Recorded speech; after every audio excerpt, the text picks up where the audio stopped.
Shopping এ গেছি কোথাও, হঠাৎ দূর থেকে একটা মহিলার মতো এসে আর পায়ে ধরে সালাম করছে, প্লিজ আমি পায়ে ধরেছেন কেন? কয় স্যার আমাকে চিনেন, আমি ওই ইয়ারে ছিলাম আপনার স্টুডেন্ট। মানে বড় হয়ে গেছে, বড় হয়েছে, বাচ্চা নিয়ে ঘুরতেছে। আর সব সময় তোমাকে এটা শুনতে হয় না যে স্যার আপনি আগের মতোই হ্যাঁ, আছেন? এইটাই কালকেও শুনেছি আমি এটা। কি বলে তখন সবাই যে আমরা কি- বড় হয়ে গেছি? আমরা বড় হয়ে বুড়ো হয়ে যাচ্ছি, আপনি কি খান?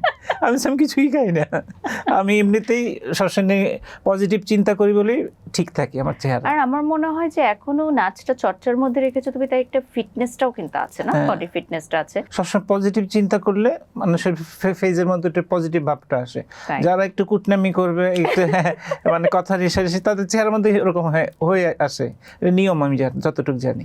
এই যে নাচের জার্নি, এটা নিশ্চয়ই এত সহজ ছিল না, না, অনেক বেশি স্ট্রাগল ছিল। আর এখন যদিও নাচটা কোরিওগ্রাফি হিসেবে করছো, কোরিওগ্রাফার হিসেবে নিজেও নাচ করছো, জুটি হয়েও নাচ করছো, শুরুটা কিভাবে হয়েছিল?